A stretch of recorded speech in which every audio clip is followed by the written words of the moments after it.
Hello, everyone. That was a little bit of a delayed start, I'd say. I know. I'm just like, is it on?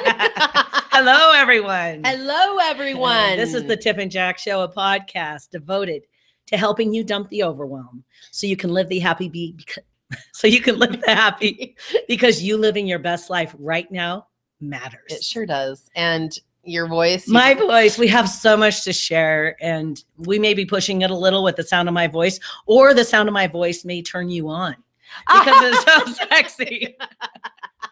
This is episode number 32, the top 8 relationship killers. The top 8 relationship killers. It is right after Halloween, so it's very apropos. I'm Jack. And I'm Tiff. We're so glad to be here. Sick and all. No, not sick anymore, but the voice sounds a little scratchy.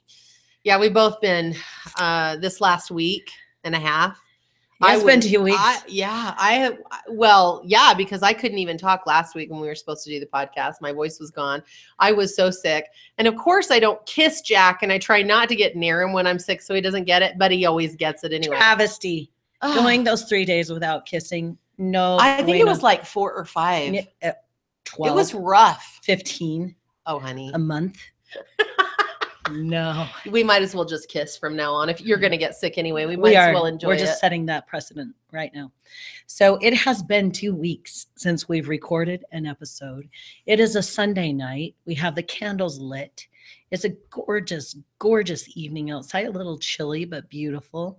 And letting you know that Tiff and I just spent the last couple hours out in a city park in downtown Salt Lake City, speaking at the 8th annual Resignation. Did you say city park? At a park. It's called City Park. Oh, gotcha. I'm like, honey, we're not in Park City. Not a Park City. No, but we just spoke. It's the 8th annual Resignation from the Mormon Church. Yeah, so it's just this time of year. They do a resignation thing for people that are wanting to resign from being members of the church. And we were there as speakers to kind of set the tone for it and just share our message of what it was like for us as we were leaving our lifetime religion and the hope and joy that comes after the fact, because a lot of people are in that grieving state because the church, it really does infiltrate every aspect of life, and you have to release a lot in order to leave, and it can be very scary. So we were there to really just kind of set the tone for the event and share that things do get better. And not only can it be scary, but there are many suicides that happen with people that are facing the fear of releasing the church because of what it feels like it means about them and their future and their eternal future, for that matter. Yes. One of the issues 2 years ago, the church came out, well, a policy was leaked, and now they stand behind the policy that any minor living with legally married same-sex couple is not allowed to be baptized into the church, which is typically at 8 years old, until they are 18 years old and disavow their parents and are no longer living with them. Yes. That's how serious it is. So when we talk about resignation and those things, it's coming from that angle that we feel very moved to just take a stand and help people understand it gets better, that if whoever it is facing that kind of uncertainty and fear to the point that they feel like the ending of their life would be their only answer. Mm-hmm. We were just a message of hope and healing, saying it gets better, keep going, the sun will come up. And we've experienced it ourselves. When we left the church, we had to release the only life that we ever knew. And it was probably one of the scariest and hardest things I have ever done. Definitely. Because I was walking into the complete and total unknown, and I had to reestablish what I believed about God and Jesus and being a Christian and many things. Mm-hmm. And so it was very difficult. And I'm on the other side now, and I feel so grateful. I'm still, I don't ascribe to any organized religion, but I'm a very spiritual person. And I really am happy with how life is now. And I have reestablished my connection with God, and I'm having an awesome time. Yeah. And just knowing that, feeling very spiritual and not leaving the spiritual aspect of ourselves behind, but having to establish a new framework. I know that for me, leaving the church was God, it was devastating. It was very, very right? scary. Yeah, it Gosh, I felt like, know. because it infiltrated every part of your life, what you eat, what you think, how you dress, what kind of underwear you wear, what you spend your time doing, the people you interact with, the people you don't interact with, all of those, what you drink, what you eat, what Yeah, you don't drink, is it yeah, infiltrates every aspect of your life. yeah. So releasing this feels to be, and then you take it beyond just this physical dimension, this experience, because the Mormon church has such a strong belief in the afterlife, and you having the ability to live with God and in the place Yeah, God and that is. you're together with your family for eternity. So Yeah. your So spouse and your children and yeah, so not only are you risking the loss of the love and affection and kindness from your family, you're now risking God's grace and all those things. And losing the opportunity to live with your family forever, your yeah, children. yeah, And I was, as we were getting ready to talk and just share, we really don't come from a stance of fighting or saying negative things no. about the LDS religion, the Mormon religion. That's really not what we're interested in participating in. But it's a really interesting thing because when I had left, I had a lot of options or decisions to make about new things I wanted to experience in life. And this is going to sound funny to some of the non-LDS people listeners out there, but one of the big things for me was drinking alcohol and coffee. Like that was such a huge stress to me because there's something in the Mormon church called the word of wisdom. And in order to be aligned with God, or I guess what I used to call it is in order to be a righteous person, you don't drink alcohol ever or drink coffee. Those were just two of the things you don't ingest in your body. And if you do, it was very serious, and you wouldn't be able to have full active membership at the fullest level. You couldn't go to the temple. Right. And the temple is where you go and make vows and covenants to assure your spiritual safety with God. Yeah. And you can't, if you drink alcohol or coffee, there's a lot of privileges that you don't get within the church. And I was never an alcohol drinker, not even as a teenager. I didn't even sneak and break the rules then. And I never drank coffee and I never did alcohol. I really stuck to the rules really carefully. And when I chose to do that, it took me a while to actually remove the conditioning from my thought process that I would be unsafe, that I wouldn't have God's spirit with me, that I wouldn't have the blessings. There were a lot of things that I had to remove from my thought process in order to drink. And I love to drink wine. It's a really beautiful food. Actually. I love it. Mm-hmm. And I don't drink coffee because it doesn't make me feel very good. I drink coffee. I know. And every day. I love coffee. I love that you do.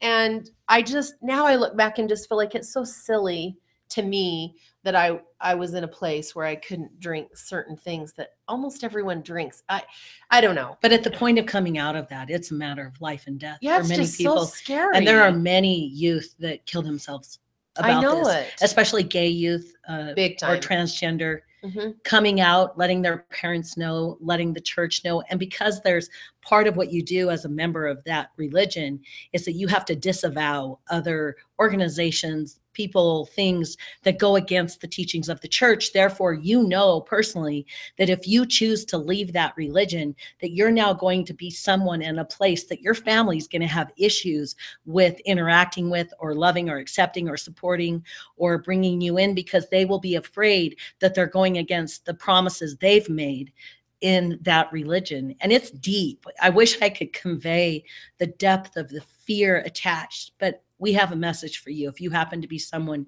that is facing a big shift in your life of releasing a religion or coming out as gay or transgender or whatever, listen, you're not alone. Okay. Number one, it's going to be the scariest thing you do in many ways, but just keep being true to you and it will get easier and easier over time. There are so many support groups and places for people that are coming out either as gay or trans. Tiff and I, we record our podcast on purpose to tell you and everyone that your thoughts create your reality. And we're here to remind you how that works and why it works. Mm-hmm. So if you feel like your whole world is coming undone, everything you know is shifting, it's going to be okay. Just hang on ending your life would never be the answer in this place. Just keep going, reach out, set an intention, ask for assistance to come into your experience, or people that will come into your experience that will give you the support that you need. As you're talking about this, and I was going to talk about this at the event today and I didn't, but that whole thing of suicide and being so afraid and killing yourself over it, it happens a lot. It does. And I remember super clear when I was really just accepting that I loved you. And at that time, you were in a woman's body, so we were perceived as lesbians. And I had no idea how it was going to work. And I remember I had a bottle of pills that I kept for a year. And I thought often about just downing that whole bottle and ending it all, because I thought there's no way that I can have a happy life. There's no way that I can come out and be with you and have it turn out okay. Like, it was so stressful. There were nights that I would lay in bed and just weep and beg God to help me. And I have come so far from that place, but I fucking get it. I know what it feels like to feel like the only option is to off yourself because you don't have the support. And you know what? I didn't tell a soul until after you and I had crossed the line. I finally went in to talk to my bishop, and I tried to get the assistance so that I could do things right. And the truth is I loved you, and I knew that you were my person, and I was going to live my life with you, and it was going to be awesome. But before that, I didn't tell a soul. I didn't know who to talk to. I didn't know what to do. I was so scared. And with all the conditioning that I was brought up with by being in that religion, I was terrified to the point where I was literally thinking about doing myself in. Yeah. I get it. It happens, It is very, very big. It feels incredibly frightening. And I know that when I was going through those defining moments in my life where it was coming down, I remember one specific incident or instance when I knew I had a decision to make, and I had to make it then. That there was no more pretending or trying to look a certain way or act a certain way so no one would think I was in love with a woman and all those things. And remembering that I either had to, at that moment, follow my heart, which meant stepping completely into the unknown, letting go of a religion that I had been raised with. And not only that, I had raised my 4 children with. And letting go of everything that I had known, all the structure, in order to follow my heart. And what my heart wanted was to spend a life with Tiff. And it felt like the most delicious place in my existence. And I knew either I would have to live a life of utter cutting myself off from my feelings and living true to every rule I had ever been given and live as a robot, or follow my heart, which was completely unknown. It's not like I knew where it was going to go, but the pain of letting go of what my heart wanted and just living as a robot, I made a decision. I wouldn't do it. I made the decision to follow my heart, and come what may, I was going to do it. And it was so, so scary. It was so scary. And telling our kids and talking and then our families and the repercussions and getting the letters and people coming at us and telling us why we're being deceived by Satan. And it sounds so strange to even say those words, but so many people were accusing us of being deceived, and that we're extreme, and that we weren't being good, wise, and we were amoral, and blah, blah, fucking blah. And as you're talking about that, I just remember the incident I had with my grandmother before she passed. Oh, so this gives you a bit of a picture. For all you listeners, this is an experience I had. And, my grandmother was very old, one of the dearest loves of my life. And, I didn't want to tell her that I was leaving our family religion, for God's sake, no, and, I was always an extremely spiritual person. I was always talking about churchy stuff or spiritual stuff when I'd go over to visit her, but I began to stop doing that because I was on a journey of trying to figure out what the hell I believed anymore, And I remember sitting down, and my grandma was very ill. She was dying of cancer. And she said, "Honey, I don't hear you talking about the church anymore. Why is that? And immediately my heart felt like it turned into stone and fell into my stomach. And I was like, oh my God, I can't lie. I can't lie. And I just looked at her and I said, well, I don't believe it anymore. And she looked at me as though I had wounded her so deeply. I just looked at her and it was kind of like I had an out of body experience or something. And her tears welled up and she started weeping, and she just put her hands in her head in her hands, and she sobbed and she said, why? And then she started having problems breathing. And I was looking at her and I'm like, oh my God, this is actually going to kill her. And I remember my mom was in the kitchen. I said, Mom, something's wrong with grandma. And my mom had to run and get her a heart pill and put oxygen on her face.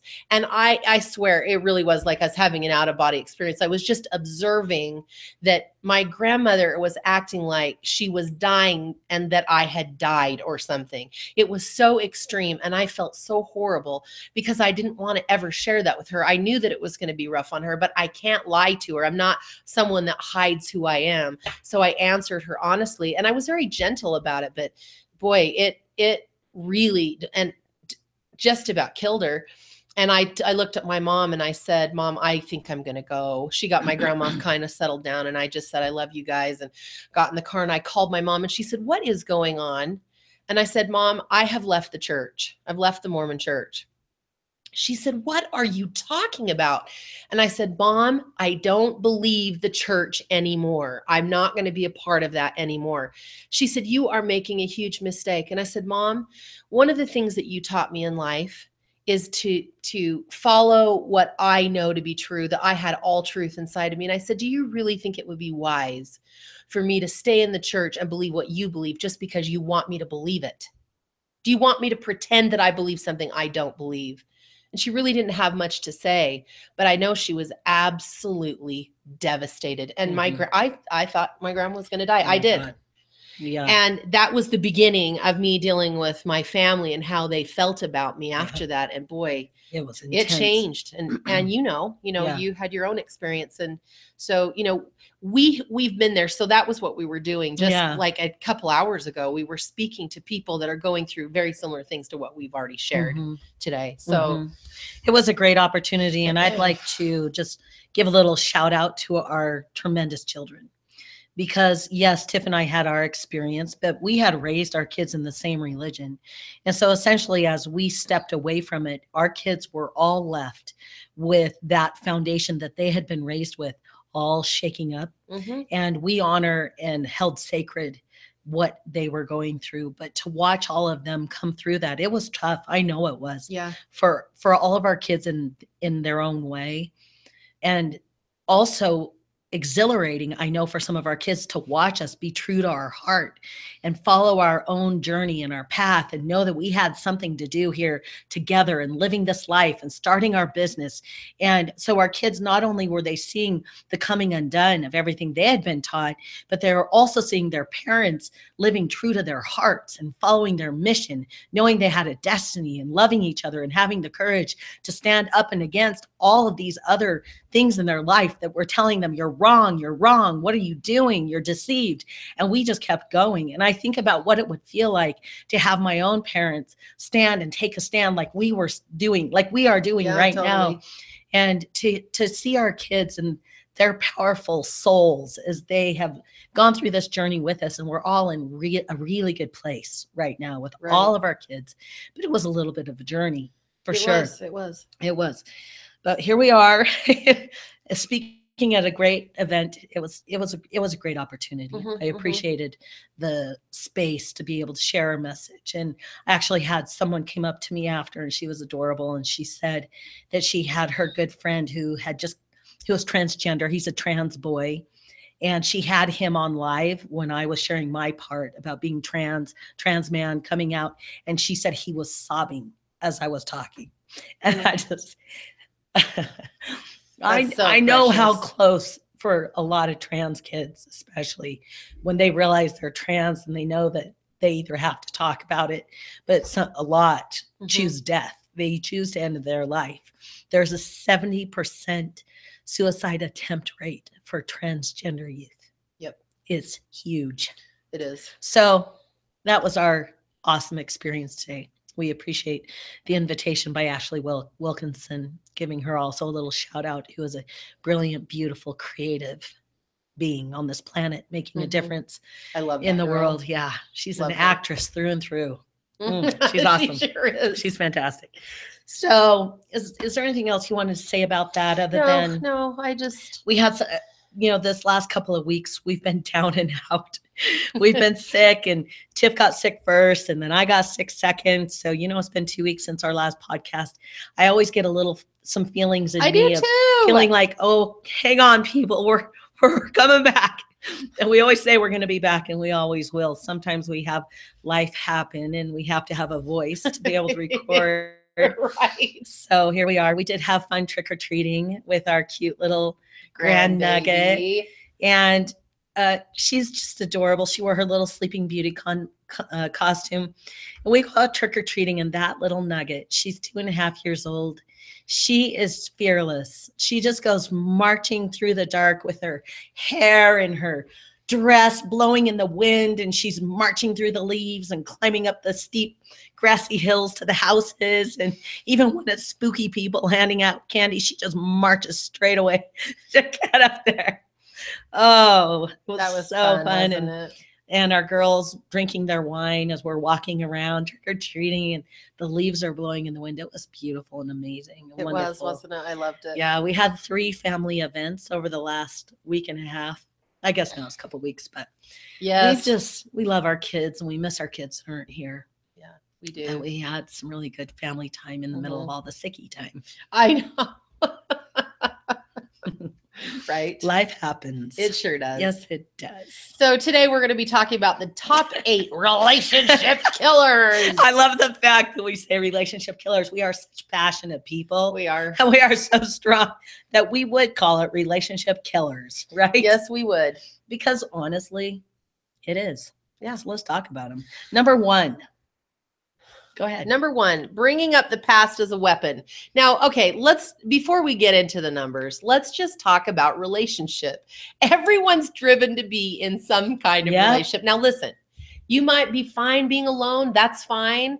But if you're alone, you'll be thinking about being alone and out of relationship, or being alone and I wish I was in a relationship that I really love, because we are driven as human beings to be in relationship and with a loving connection with another person to create a joyful life with.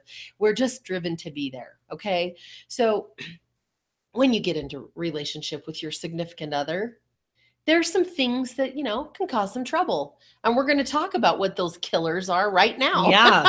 So that first one I shared is bringing up the past as a weapon. Now, this is super easy to do because do we all have a past? We all have a past. Yeah. And there's some shitty shits that happen in the past. Yeah.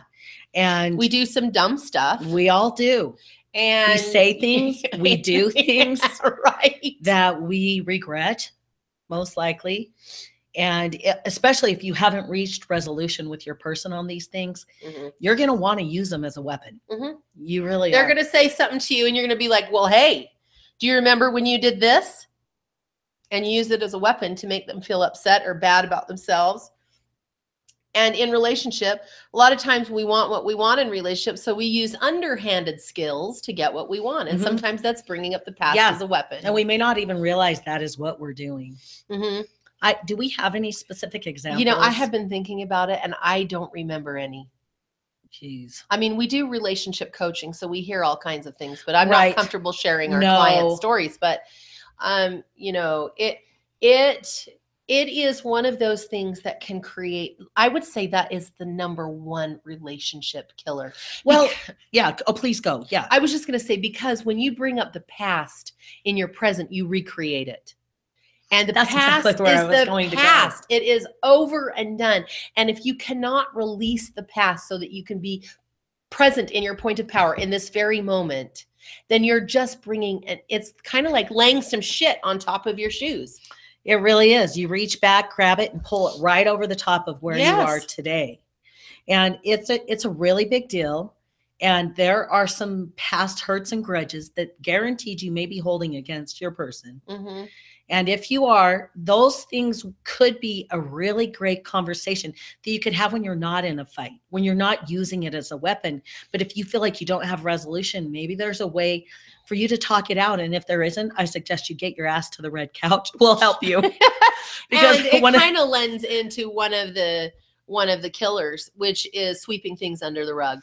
That's a relationship killer. Yeah, that really does go hand in hand. So we'll just call sweeping things under the rug as number 2. And number 1, bringing up the past, using it as a weapon. And those literally go hand in hand.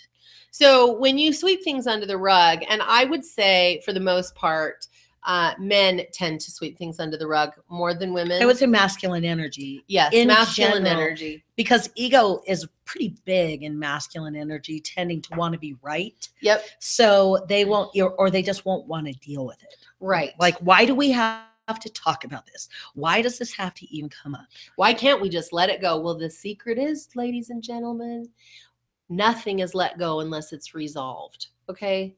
So if you are having an issue and a conversation and you can't finish the conversation or you don't want to, it needs to be dealt with at some point, because if it isn't, it will come up again.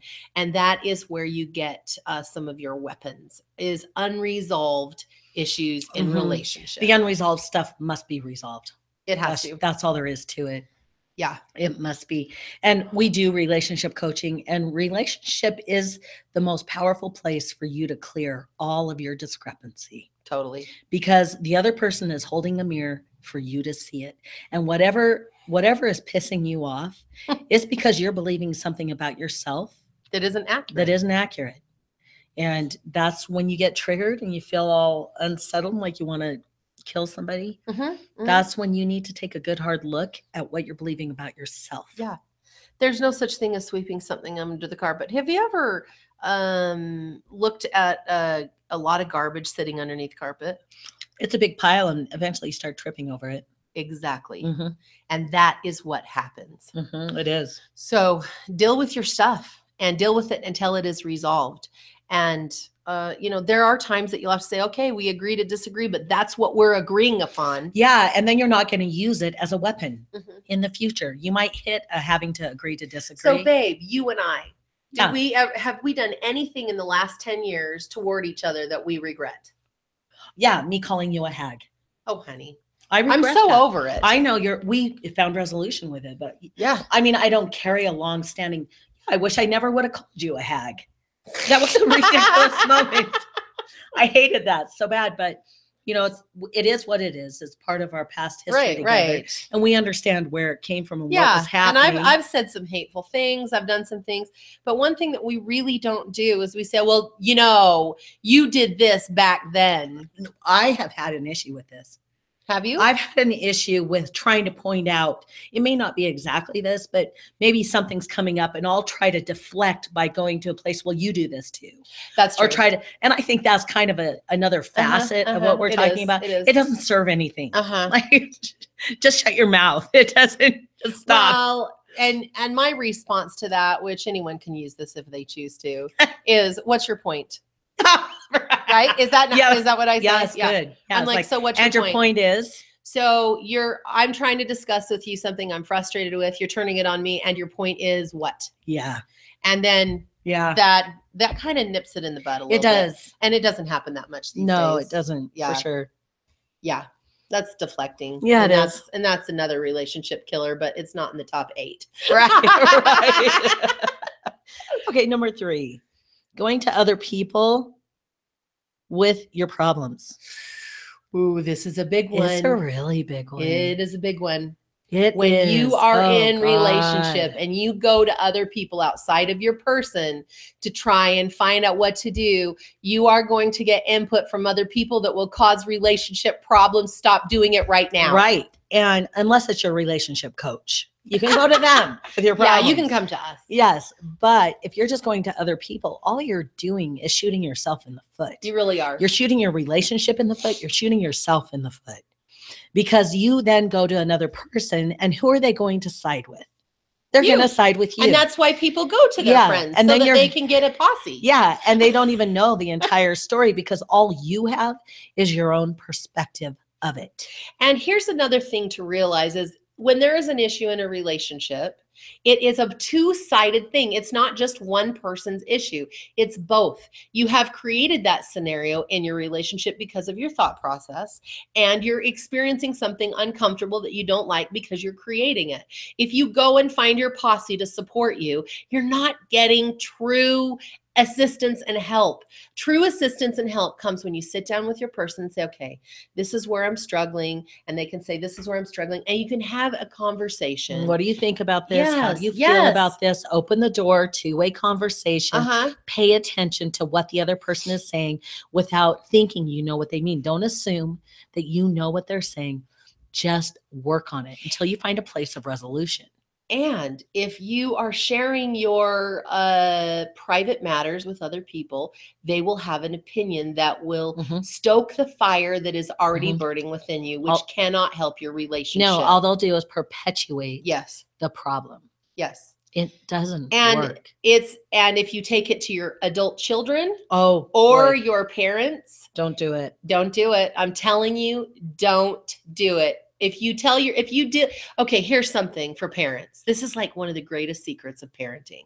If you go to your children with your problems, they feel like they are responsible to help you solve it. And then the parent-child relationship is no longer the parent-child relationship. It's not your kids' responsibility to help you feel better. It's your responsibility to love your children and guide them where they feel like they want assistance from you. You're not their best friend. You can have friendship with your children, especially your adult children. We have great relationships, but I never go to my children and say, oh, I have a problem. Tell me what you think. Exactly. I would never go to our children and say, well, Jack is doing this. I don't know what to do about that. Oh my goodness. That would just create conflict and chaos within the family unit. And that is not necessary. And when you go to your parents, when you're like, oh my gosh, my spouse is doing this or my significant other is doing this, your parents are going to be protective and you're not going to really have that support that you're looking for that helps you resolve. All it is it's stoking that fire. So stop talking to other people about your problems unless you need to go to a coach or a therapist or something. And that's where you can go and deal with it with your person. And if we have a lot to say about this, yeah, we do. And just a helpful note: if you're in a conflict with your person and you really can't see your own stuff, but you feel like you may be doing something out of alignment, but you don't know what it is, at that moment, just offer up to God, the universe, and say, you know, I'm willing to see any part of this that is mine. Yeah. Where am I being discrepant? Show me. And you'll begin to see. You'll be given answers and clarity. I have done this incessantly. For years and years and years. You're so awesome with it. It assists me to truly see where I am being discrepant. And then, and only then, can you accept where you are, what you're doing, and make a shift in your life to change it. Right. Awesome. Okay, what's the next one? Withholding love and affection when you're angry. Whoa. That's a good one. I'm not going to have sex with you. I'm not going to touch you. I'm not going to hug you. I'm not going to talk to you. I'm not going to give you the time of day unless you do it my way. This happens a lot. It does. And your natural inclination when you get angry, you're in a conflict. Yeah, you're going to have some anger. You're not going to want to go run up and give them a big smooch on the face at that moment. Well, okay. So here, let's talk about us. When there's a conflict. When I'm angry, what I have learned, because I am such a reactionary person, I'm very reactive to things. I choose and opt out of saying hateful things, which is very easy for me to do. And what I do is I become quiet or I leave the scenario until I have cooled down. When I'm angry with Jack, I don't run over to try and be affectionate. And that's fine. But where we would run into problems is like, I am not going to open myself up again to you.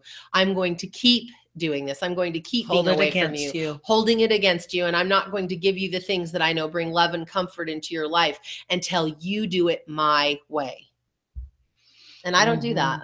But I do take my space when I'm angry. Because you know that you'll say something really hateful. Yeah. And you know me. If you don't. Yeah. That's your personality. It's your nature. You're strong and sharp tongued. And you're That's very true. reactionary as a type 3 energy type, which is fire, right? And so that's your way. I know this about you. Mm-hmm. And so when Tiff needs her space, I can honor that space. I can. Yeah. But I would say I'm probably the first one to come back in and say, I'm sorry. Usually it's probably something I've done, very likely, or something I've really had to work a lot on my controllingness, my ego. So oftentimes I am apologizing, and I think it's important to apologize. I think it's important to, if you recognize that you're the cause or precipitating this conflict, that you approach that person and share that you recognize this about yourself and offer an apology only when you really mean it. Don't offer it as a way to try to control and manipulate them back into being affectionate with you. But only do it when you can sincerely accept that, yes, I've done this. It's true. And sometimes it takes me a little while to apologize because I want to feel, I don't want to say I'm sorry just to make things feel better for a minute. I want to, if I feel like I've done something wrong, I want to say I'm sorry when I absolutely feel sorry. And sometimes it takes me a little while to feel sorry from being snotty to you about something. I really actually appreciate this about you because I know this about you. And whenever you do apologize, I know you mean it. Mm-hmm. And, it takes a while sometimes. Well, and I say a while, like we're talking maybe an hour. Okay. Well, and, when I'm being an ass, I'll own it pretty quick. I don't always apologize for it immediately because I'm in a way. But, I will say to you, I know I'm being short. I know I'm being curt. I know I'm being an ass right now. And I'm sorry. I'm not trying. It's not my intention to be an ass. I'm just really struggling with something. And I know I'm being an ass. I really appreciate it when you do that, when you're feeling shitty. Yeah. And you just say, hey, I know I'm short and curt. So. And it's when I have PMS. Yeah. Yeah. Like I really have, there are some months that I just feel, I really have some nasty PMS. And, people can make jokes and laugh about it. But sometimes my hormones are just like, and I just feel I get really quiet, short, and curt. And I'm highly agitated and irritable. And when I'm that way, I can feel it. And a lot of times what I do is I kind of pull inward and I get quiet and distant because I don't want to be a biatch. Well, I think this is a great relationship tip. So if you're having a shitty day, which every one of us does, just saying, hey, I know I'm being this way or that way. It's not my intention to be hateful towards you, but I'm just going to take a little bit of time here to sort my shit out. Yeah. And that's a great way to handle it. Yeah. But what were we talking? Oh, coming and apologizing. I wanted to ask you, do you feel like when I apologize that I'm being sincere? Oh, totally. Yeah. And you're pretty quick to apologize for stuff. I'm not a person that will ever own something that I don't do. And so I won't bend to make you feel comfortable. I wish sometimes I could just to relieve some of the stuff, but it's just not part of my way. Yeah, it would not work. And I will say this. I am very impressed with you because when you're out of alignment somewhere in our relationship, whether it's in communication or something else, you will always own it if that's where you are, and you'll apologize and try to resolve it. Yeah. And I'm so great. I don't know many men. I'll just say this. I have not experienced many men that have been willing to go at the lengths you're willing to go to resolve your conflict with your crap. I just know how much better life is when we're in alignment with each other. It is amazing. It is. And when we're out of sync with each other, and I don't like that very much. Our whole life work is identifying limiting beliefs and what we're getting the shit out so that we can be more free to create what we want. So I'm very motivated to see my own stuff that's coming up. And you know what?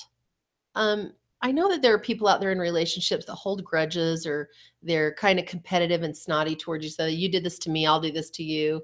But when I'm being naughty or snotty about something, or I'm being irrational, which happens, I don't feel very happy as a human being holding a grudge. It doesn't feel good. It doesn't feel good to withhold or to be vindictive. It doesn't feel good to be that way. So whenever I'm out of alignment, I will really bust my ass to find out what that is and to clear it so that we're back in a place. Because when we're in sync together and things are in alignment, it is so good. It's so good. Yeah. Yeah, that's my motivation. And I really like you. I mean, I'm in love with you and I love you, but I like you. Me too. So don't withhold love and affection. Open yourself back up. It requires opening back up every single time if you're ready to keep that relationship moving and growing and thriving. Yeah. Okay, number 5.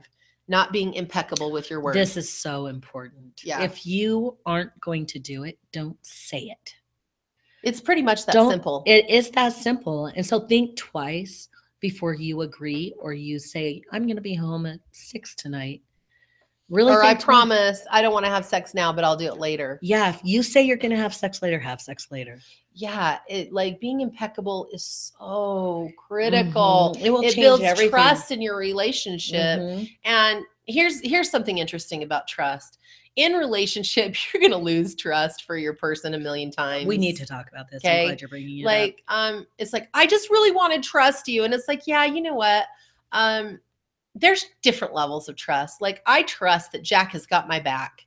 I trust that Jack loves me no matter what. I trust Jack that he will be faithful and loyal in our marriage. I trust Jack in a lot of different ways. But like, if Jack were to say to me, I promise I will never get angry at you, or I will never do this or this, I don't really trust that. I mean, that would be kind of ridiculous because it's not like he's this perfect being that doesn't have any issue with me on occasion. And sometimes, in the past, either he or I have said, I'm not going to do that anymore. And we do it anyway. And we're like, oh God, I wish I wouldn't have done this.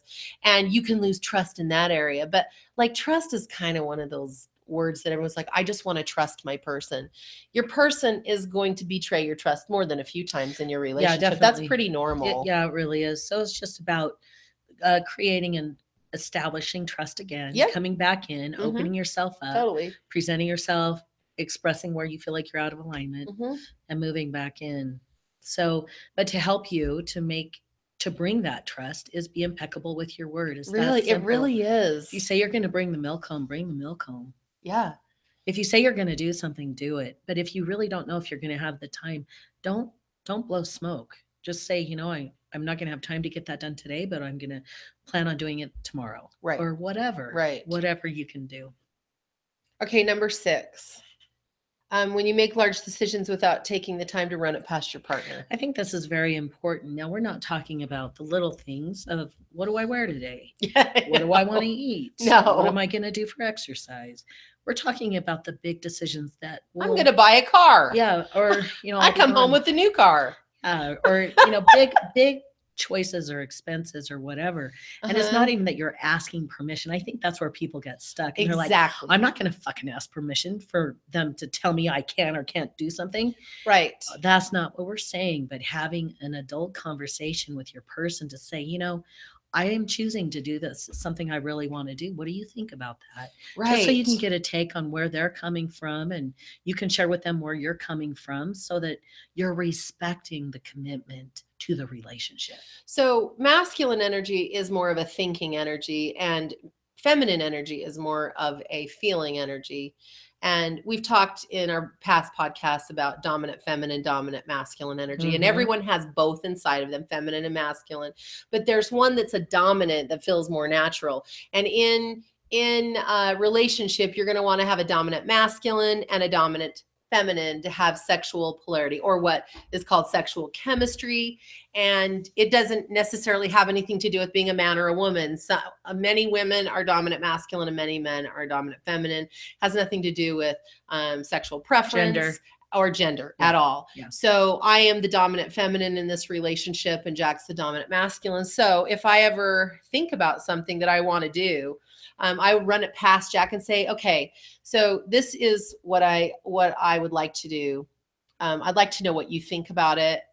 And I just want to hear where he's at with what it is that I would like to do, because we're in a partnership and we're creating a life together. And there are some things that he brings to my attention that I didn't really think about, that I'm actually really grateful to hear, because it helps me, finish my decision on what I'm choosing to do.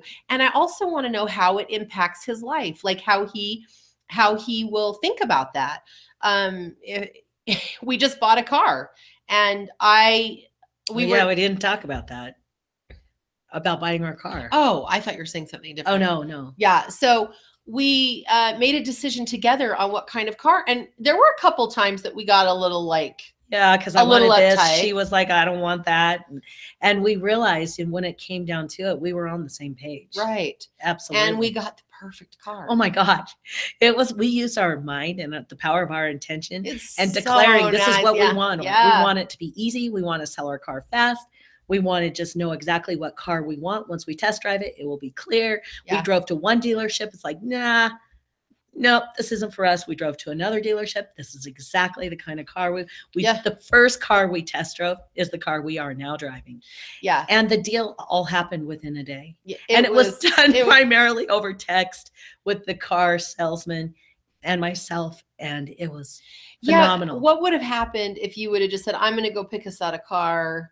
And, because you and I we drive one car. We do relatively everything together. There are certain things, gym times and other things, each one of us will take the car, whatever, but it works for us right now. Yeah. And so me to go out and just buy a car that I know you're going to be driving too, I would never do that.